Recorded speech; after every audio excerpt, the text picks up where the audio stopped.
Hi everyone and welcome to episode 238 of the Mighty Whites podcast. I'm Jack, as always joined by Casey. Now then. How's things, mate? Yeah, not bad. How are you? Yeah, really good. Had that loveliest of things today, a day off where I've just had my daughter all day. It was really nice. That wasn't sarcasm. No, it was a very, very stress-free, nice day. A bit like a Saturday 12:30 kickoff was against Huddersfield. Yeah. Solid. Never in doubt. Yeah, we don't get many of them. No, unfortunately, in recent memories as well, the times when we've got ahead early, even those have not been the easiest of watches.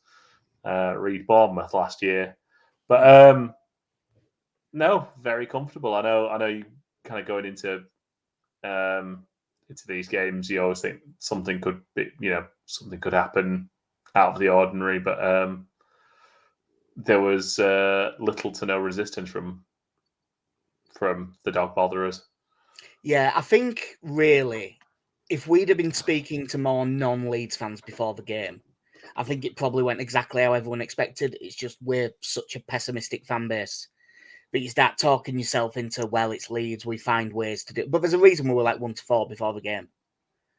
And it was just staggeringly comfortable. I mean, that second half, I think, was actually a problem how comfortable it was, because normally you'd go, well, you're 4-0 up at half time, maybe we'll drop into first gear, whereas we actually managed to drop into neutral. Yeah, so fortunately it was a slight gradient, so we did coast downhill. Yeah. Yeah, it was. I think it's one of those things that you kind of have to take into consideration with squad management at this point, is that yes, it would have been great for us to go and get 7, because I think we could have done. But it was very much a save your legs. We'll start bringing players off that probably need a break. And I mean, you look at the amount of times we were breaking out with sort of Somerville, Pirro, Rutter, and Dan James, and the amount of times you just see 3 of them just sprinting forward as fast as they could on the counter-attack. And I don't remember that happening in the second half. No, we definitely is. It looked instructed, didn't it? We'll save your legs, lads. We've had 3 games in a week, and we're with a late game Wednesday and with the early one Saturday. Yeah. Just save your legs. But we will. All right, Jurgen Klopp, calm down. Literally, about the second half, Meslier dropped a bollock. If you're going to drop a bollock, do it at 4-0 up. Then we'll just talk about the first half. I mean, Leeds were, from the absolute first second, completely in control. We early on, because it was at 0-0, the Pirro disallowed goal, wasn't it? For offside. Yeah. Which I'd almost forgotten about, to be honest, because you don't think about them when it doesn't matter. But Leeds took the lead with a really good break. Huddersfield have a long throw it into the box, headed out. Rutter picks out a really nice little ball over the top for Somerville. Somerville runs, what's like 65 yards unchallenged. Yeah. Just nothing there. Gives it to Dan James, and we are seeing the difference with Dan James that a bit of confidence seems to have done. Because Leeds were 3v2, and that wasn't the ball I think most people in the stadium wanted him to play. But James just takes it out of his feet, 20-odd yards out, and just batters it into the bottom corner.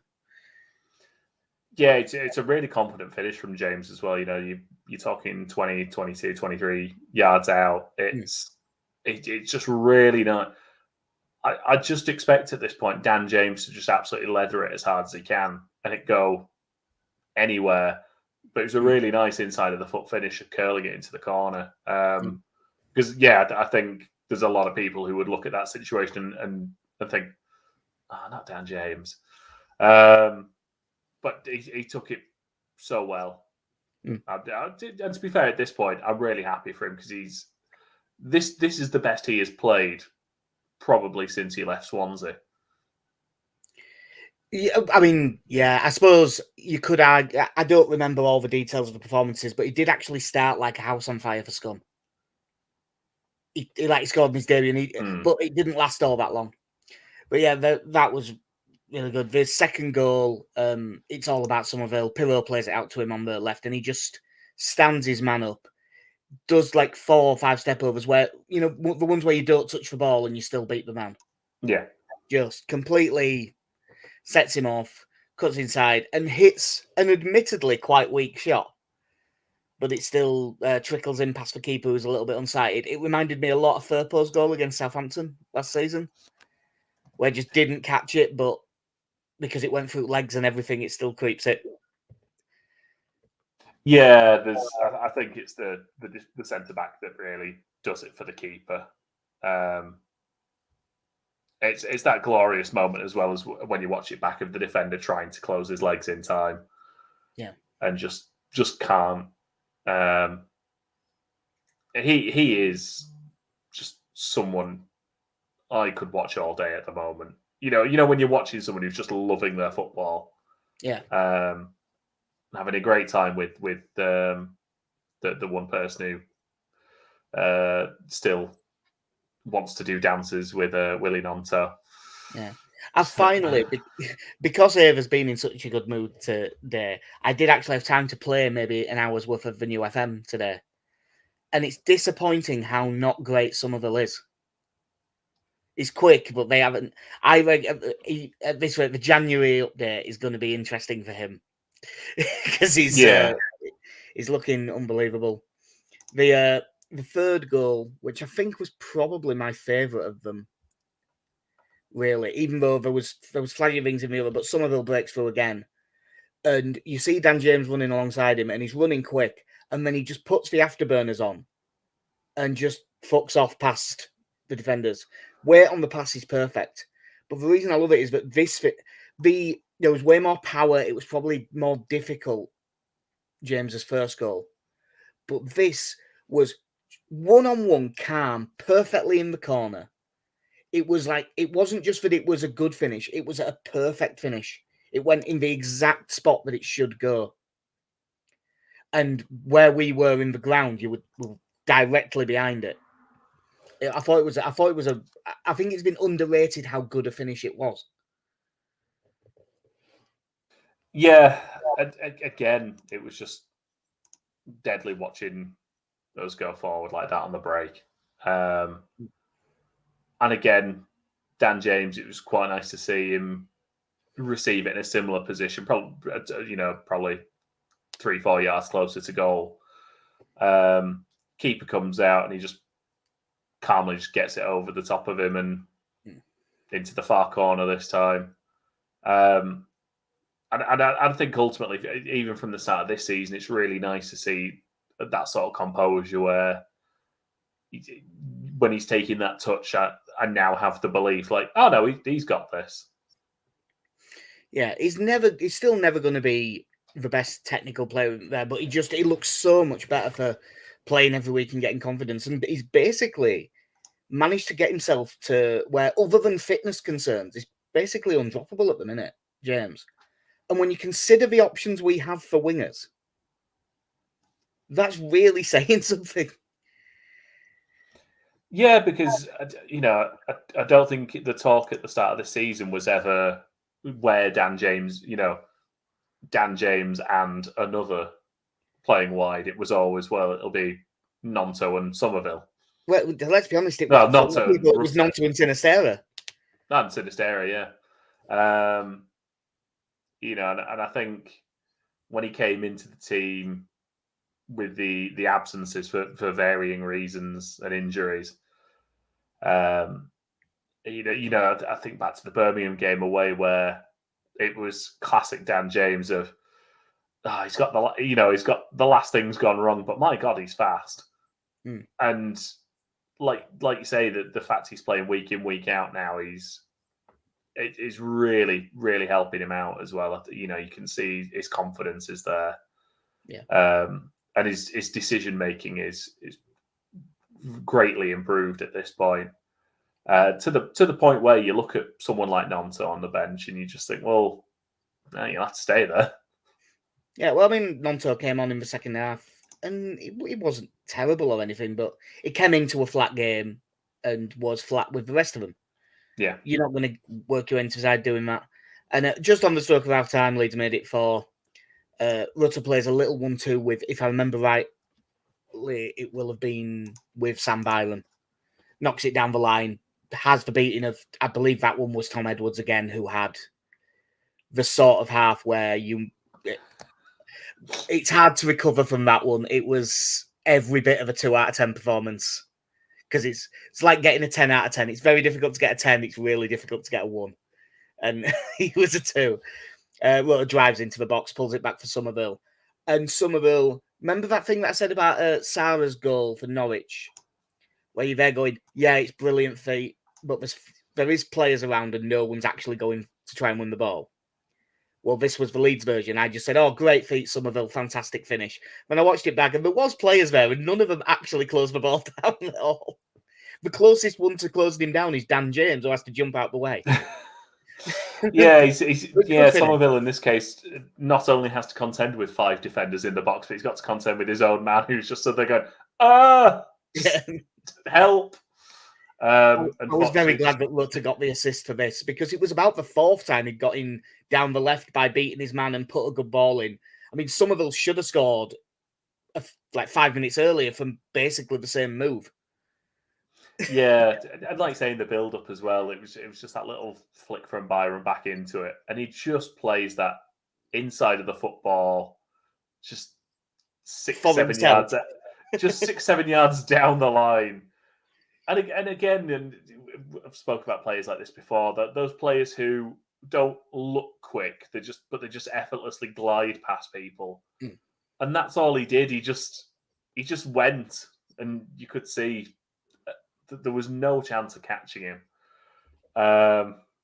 If it was Steve Austin at right back, he'd just be shouting, "Help! Help!" There was so little he could do about it, and again, going into half time, you just thought, God, we've got another half of this yet. And I'm sure they were relieved as anything, and I know they made the changes, but they must have been so relieved to 10 minutes in when they get, oh, thank God Leeds have eased off. Well, I mean, it's not even because we won so easy, it doesn't really matter so much, but like Huddersfield should have probably been down to 10 men as well. There was that bad tackle, and was it? I'm trying to remember which, and it was a Jonathan Hogg, I think, who was on a yellow and made like the most blatant second yellow tackle, and they just let it go. And it is one of them games where on a different day, in a different situation, it could have been 8. Yeah, I don't think it's unfair at all to think that they in the first half, again, completely reasonably playing away from home. They set up with a 4-5-1 or 5-4-1, whichever at times they seem to. Yeah, I would say it was 5-4-1. I think that there was a brief couple of minutes where they thought about being in a 4, but they very quickly were in a 5. And again, it's kind of shown this season. If you come to Ellen Road and you sit deep and you are organised, you can frustrate them. But it didn't work at all. There didn't seem to be.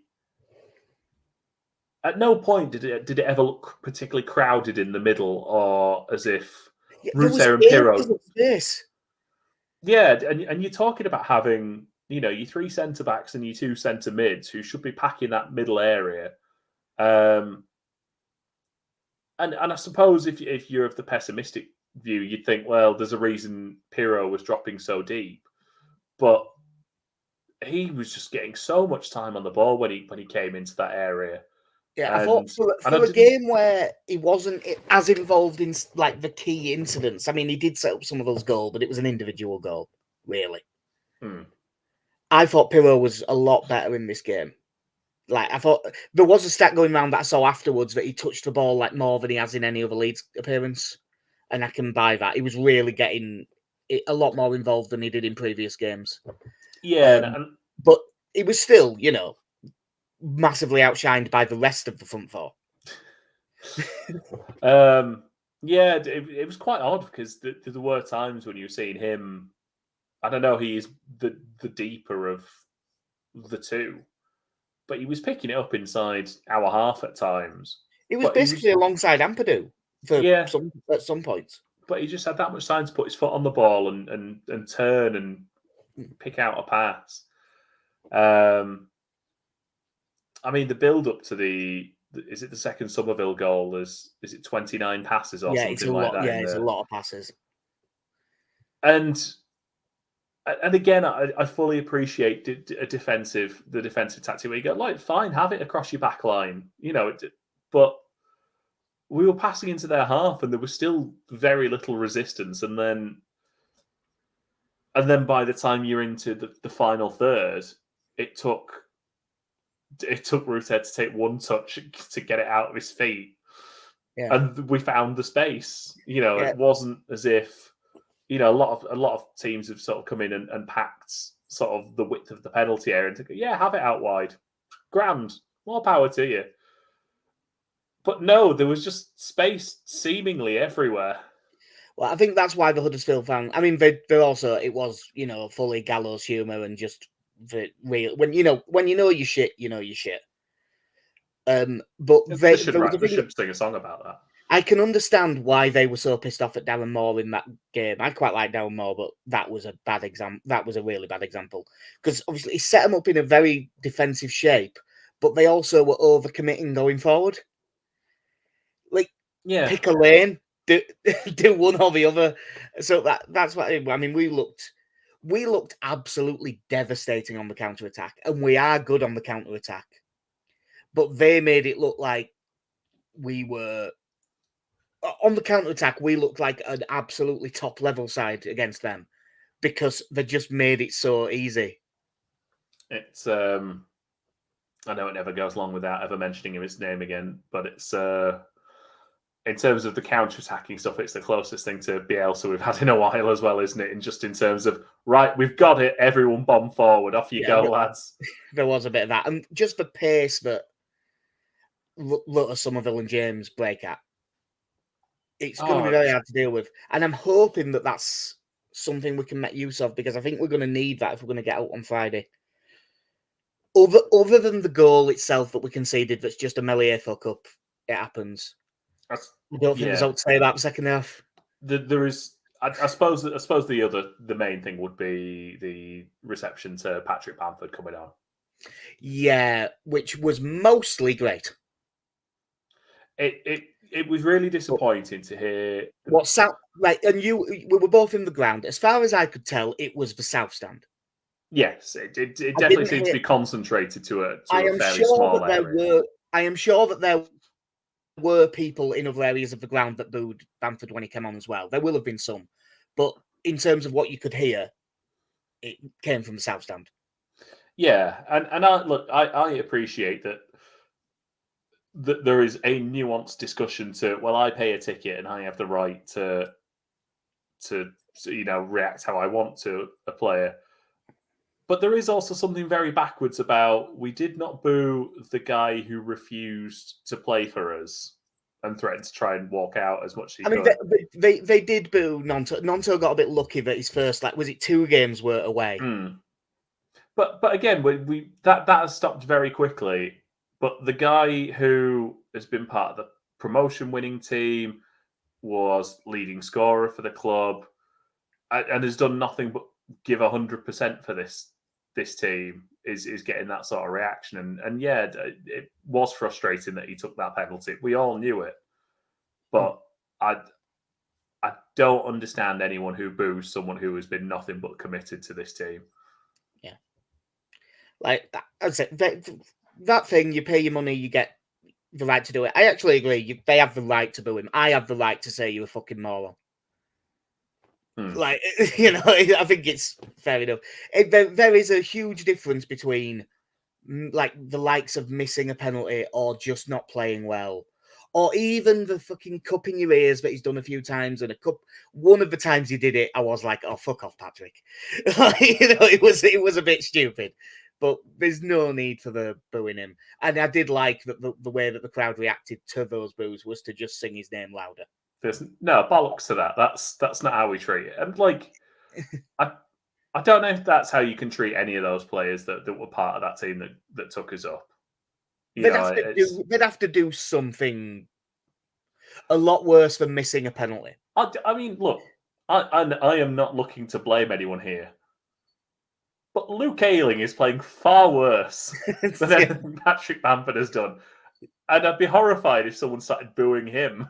Yeah, and that's I feel bad saying it, but it's. And ultimately, it comes back to the thing of what good does it do?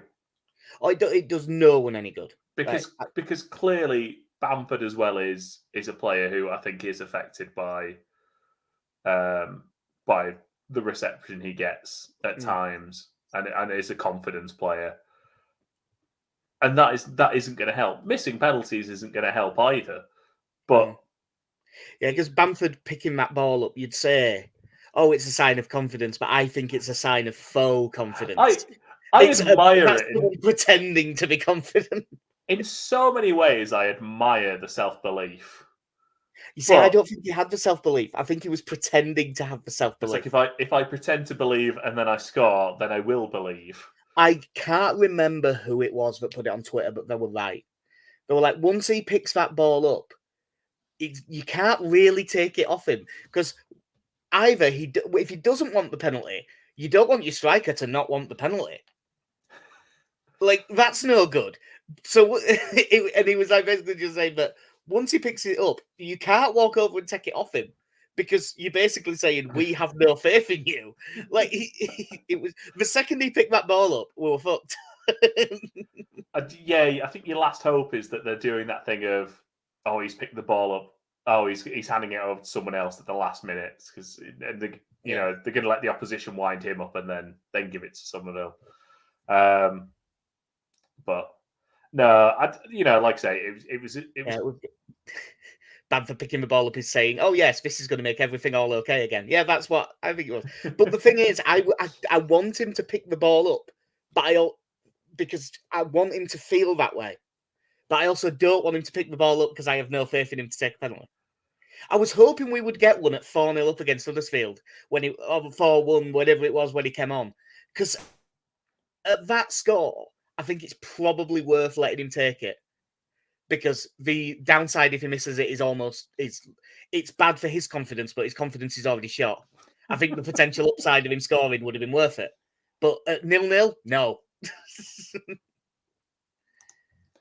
Yeah. So, but yeah, like I say, it was very nice to see the reaction from the rest of the ground to that. And like you say, outside of the goal and that, did anything else happen in that half?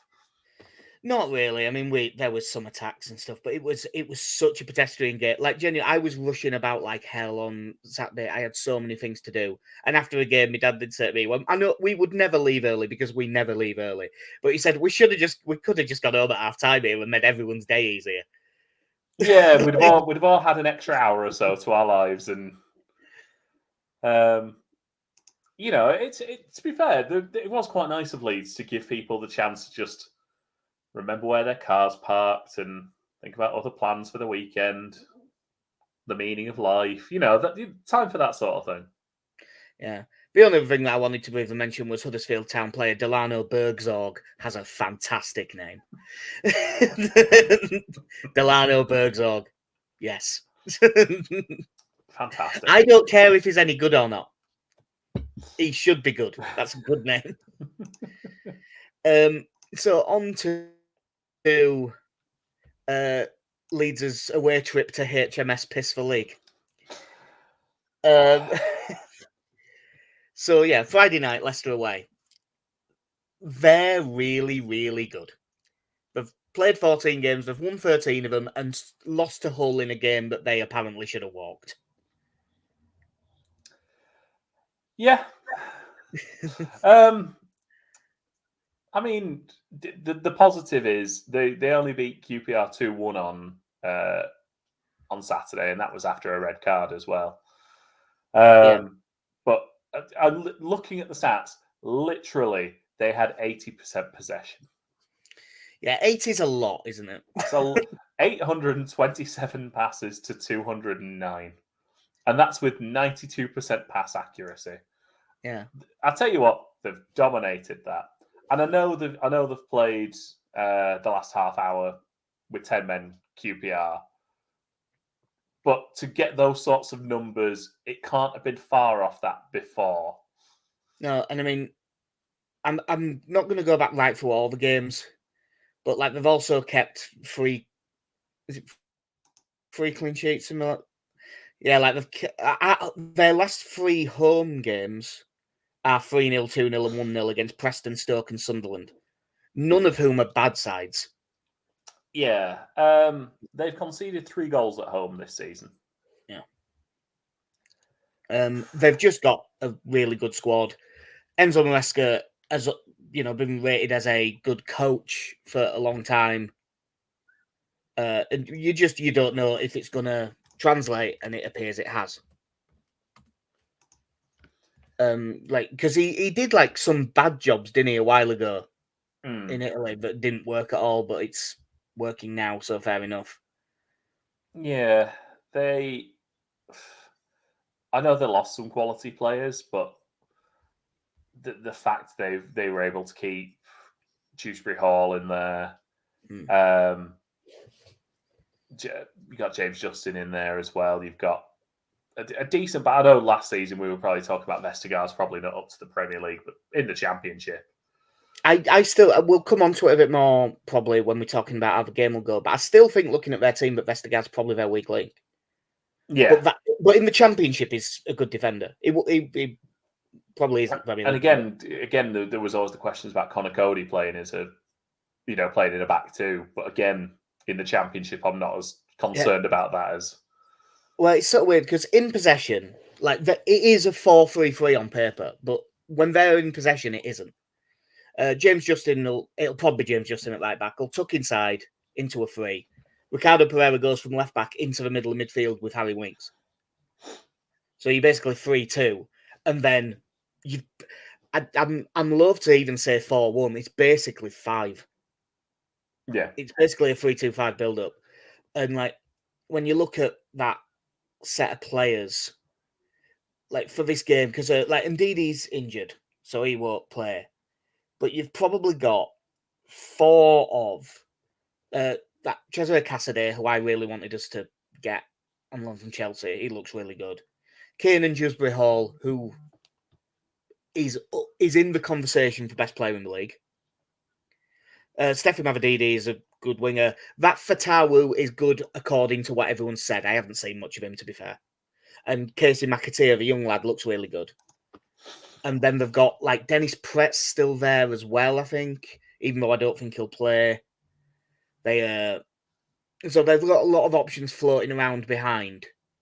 There's that Marcel as well, but I don't know as much about him. And then for up front, they're probably going to have Iheanacho with Vardy coming off the bench with 20 minutes left, half an hour. And Patson Daka's still there.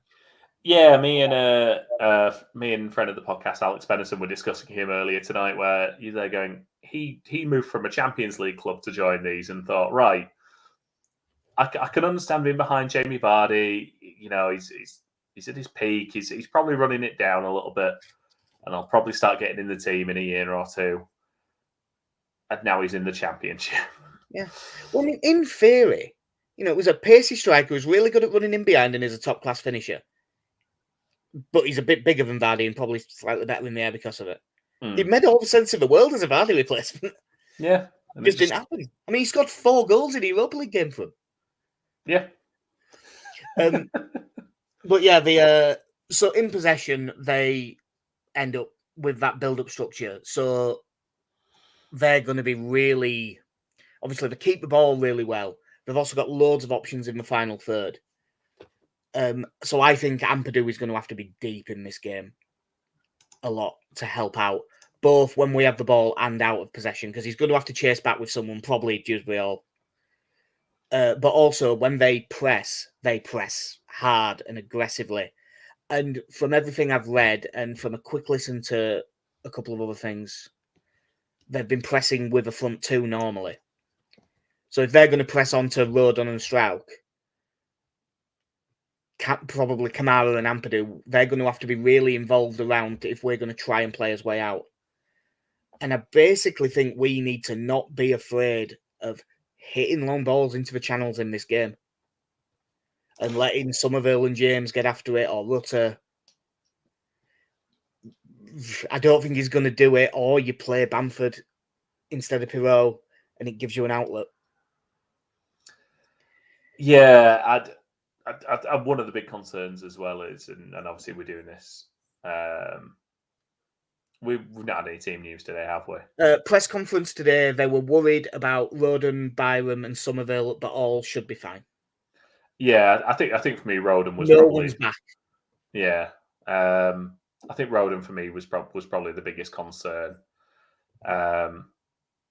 Just given off what I've seen from him this season, it's probably not the game I want Liam Cooper coming into, having not played a lot of football. Yeah, he wouldn't have done this. He would have played Cooper, but if Rodon isn't fit, I would play Cresswell. Yeah, it's probably what I would have wanted to happen as well. If Stroud gets injured, I'd play Cooper. I like the left-right thing. Yeah. No, genuinely, this is going to be a very difficult game, and I think at this point you do you think going back in, we go back to Ampadu and Gray in the middle? I think that we stick with Ampadu and Kamara because I think Gray's playing right back. Do you think he comes in for Shackleton? I think he probably comes in for Shackleton. I think, based on what I've seen, even though he wasn't perfect, he's going to have that Mavididi running at him a lot. And I think just in terms of as a tackler, I think Gray's better than Shackleton. Yeah. I don't think for a second, if he was going to bring Ayling back in, he'd have done it by now. So it's not happening.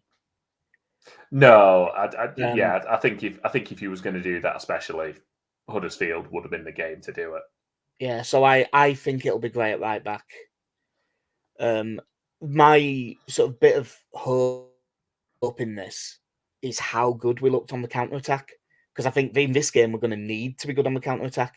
Against Huddersfield, if we'd have been shit on the counter-attack, we'd have still won it. It'd have just been 1 or 2. Whereas in this game, I think that's our best chance of getting something, is picking the ball up while they're attacking and attacking with numbers and picking out a good early pass that gives us time to run at people. Because of Justin tucking in, they will always have men back. I doubt we're ever going to get 3-on-2 like we were against Huddersfield. I think they'll always have the men back. But if we can get 3v3, if it was, say, some of the Lutter James running at Justin Vestergaard and either Wootface or Connor Cody, probably Wootface, that 3v3, even though I think 2 of those 3 players for them are pretty good, I'd back us to create chances and score. So I think it's going to be key. They need to have the wits about them,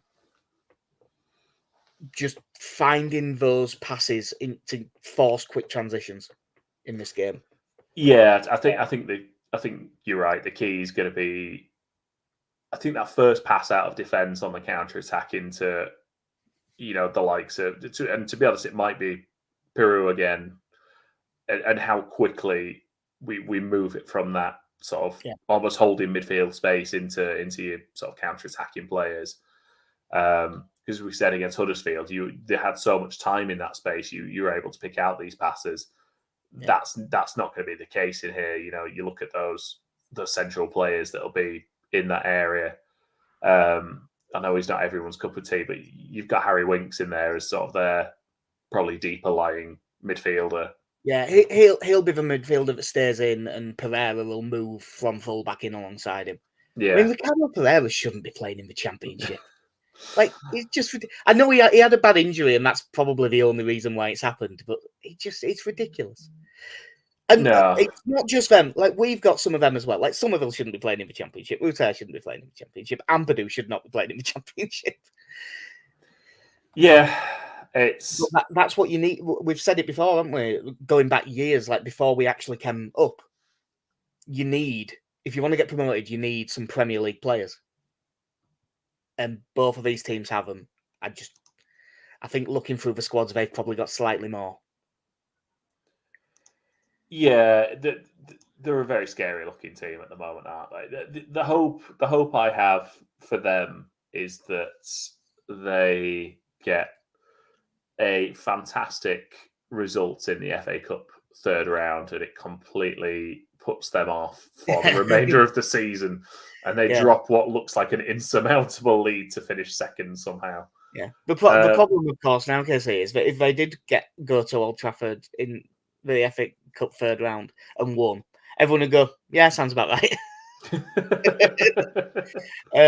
Like, obviously, we've talked about him a lot. Kane and Dewsbury Hall has the most goal involvements in the entire league, I think, this season. 5 goals, 6 assists. He's got the second most chances created, second most big chances created, both of them behind Jorginho Rutter, whose stats are ridiculous. Did you see that one going round about the big chances, which I think, if I remember rightly, is 0.3 XG or higher chances created? Yeah. And I think he's got 14. And in Pablo's wonder season, he got 18. And the highest ever in the Championship was Ryan Giles last season for Middlesbrough, who got 23 in a season. Like, he is doing ridiculous numbers. We're just not taking the chances. From a quick listen to a bit of the All Stats Aren't We podcast earlier, Leicester have the best defence in terms of XG and the best in terms of actual goals. The best XG going forward and a joint most goals with Ipswich. Most possession in the... I think the second, actually, for possession in the league, because Southampton will be first for that. They are just a very good side. But the more... 2 days ago, I really was going into this and I was thinking, I think we'll get beaten this one, but it's not the end of the world. The more I think about the way the game's set up and stuff, the more chance I think we have. I still would... Leicester are favourites, don't get me wrong, but I feel a bit better about this game than I did before. Yeah, I think for me, it probably comes down to how we stand up defensively and the quality of our passing coming out, because we've gone from obviously the Huddersfield game where the passing was fantastic, but we were given all the time in the world to do it. The Stoke game, we were quite disappointing in possession and turning the ball over quite frequently. And I just don't think Leicester will let us get away with losing possession as cheaply as we did there. You know, you're giving it away to quality players there. No, they will press us like mad. Like, I think this will be a big game for Strauch, because I really rate Strauch. I've done for a long time, but he is a little bit susceptible to getting pressed. And he will get pressed like mad in this game. Yeah. But, if you can hold, but that's the thing, if someone's pressing you really well, if you stand up to it well, that means that passes are there. You cannot cover runners and press massively at the same time and not leave a pass open. It isn't doable, just maths-wise. I think Strauch, Ampadu, Rutter, Somerville are like the 4 key men for us in this game. I think if all of them play well, we'll probably be okay. And for Leicester, it's probably like Dewsbury Hall, because Vestergaard's probably their weak link defensively. Vestergaard, and then like Iheanacho, and probably Winks because of the way he'll tick them over and stuff when they have the ball. That's probably their 4. Yeah. It hasn't come up because it's not tactically as relevant, but Mads Hermansen looks like a good goalkeeper as well for them. Yeah, it's looking at him, it's probably a shame that transfer didn't happen a year earlier for them. Yeah, because that was a big factor, especially early last season, wasn't it? Yeah, obviously, I've forgotten who it was now who took it. It was Everson, wasn't it, that sort of took over second half of the season in goal for them, I think. Yeah. But yeah, like obviously, again, they lost big players, but they've invested well, retained a lot of quality. The fact Dewsbury Hall was still there at the end of the transfer window. I'm so amazed because I believe that Alex picked Dewsbury Hall for like one of the things for the whole league, most assists or something like that. And I sort of laughed when he did because I said there is no chance he will still be there come the end of this transfer window. Yeah, and you're looking at the position they're in now already. Unless someone comes over with a ludicrous amount of money for a player, they're not going to be selling anyone in January. Oh no, I think he'll be. I don't even think he'll want to. No, because you're going to get promoted at this, and you're going to get a medal out of it. Yeah, you're going to get into the Premier League, but you're more likely to be in the Premier League guaranteed a start if you've just come up and had a great season with the club that you're at. They're going to have if Leicester were 10th and someone bid for him, yeah, we'd go. It's the same reason why I'm not particularly worried about bids for Rutter and Somerville in January. So long as we're in with a shout, I think we'll be able to keep him until the end of the season. And then in the summer, if we don't go up, yeah, money probably comes in and we go. But if we were 12th and we got bids for him, they're probably gone. Yeah, I mean, and obviously the position does help with this. I'd be amazed if Rutter would even think about leaving in a January, given how last season went for him. The idea of like, well, I'm going to have to uproot again and potentially have to do this all over again. No, I genuinely think for those guys that a year in the Championship is going to do them the world of good. You look at how they're playing at the moment. That Rutter has very quickly gone from this this millstone around Leeds' neck of you spent all this money, did you? Look at all the preparation that goes in, and you're not even playing him. And it's Messi, Haaland, Rutter, top three. Yep. Like it's you're just watching these players play with so much freedom and without the weight of expectation and pressure on them at the moment, which is amazing considering the expectation overall is we should be going back up.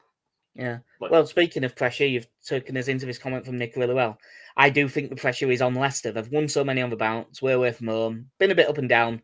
So Leicester are the ones expected to win. There's no pressure on us so we can win this.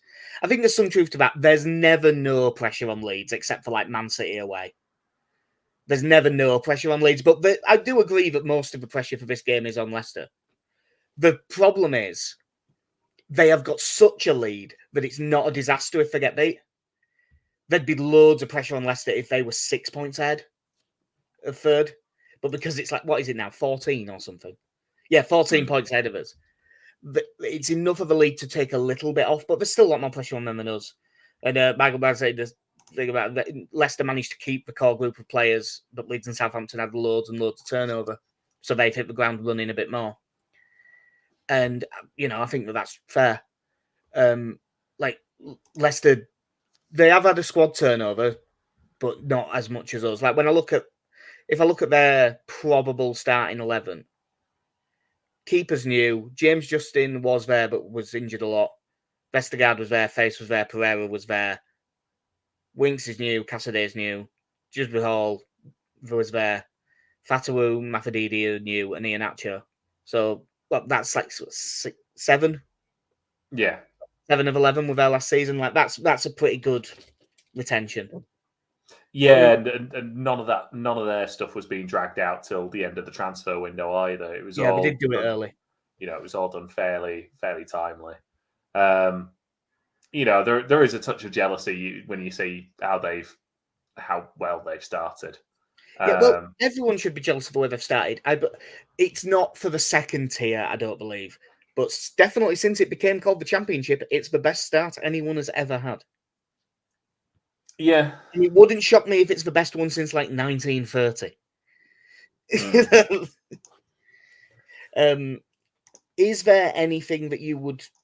Well, basically, I expect it to be Melier, Gray, Roden, Strauch, Byram, Ampadu, Kamara, James and Somerville, Pirot, off Rutter.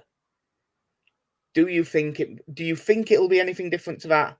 Would you do anything different to that? I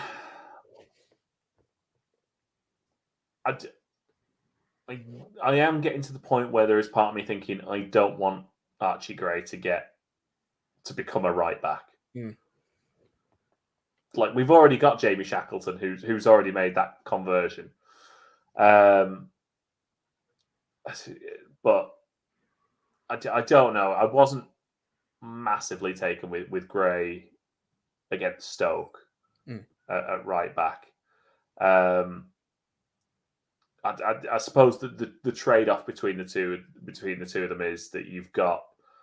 I think Gray is probably is more physically imposing and is probably has a better defensive ability.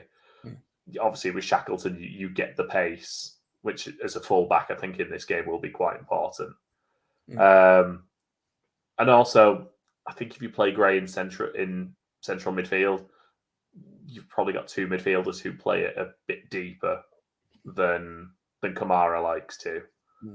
But if you've got Kamara in there, it is another option for breaking out quickly. Yeah, the reason why I really fancy Kamara for that role, one, I think I like the way that he breaks with the ball, but I also like the passes he tries to pick if we're going to be on the counter a bit more.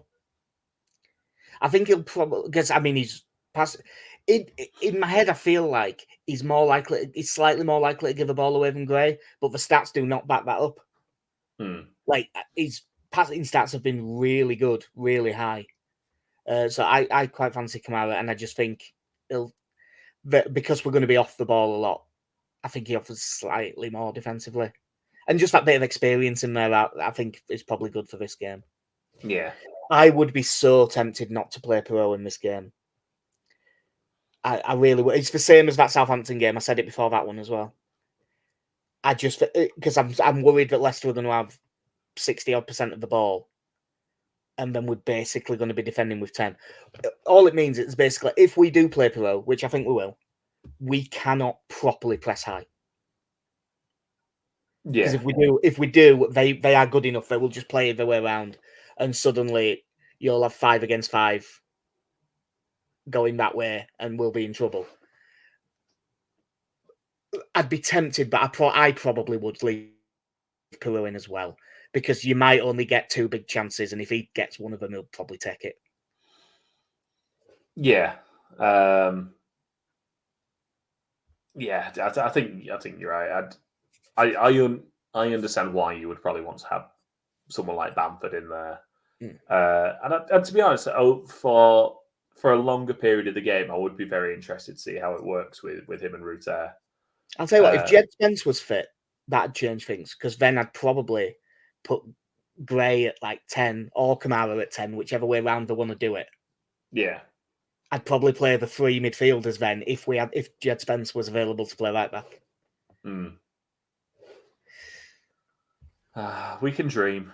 We can only dream of Jed Spence.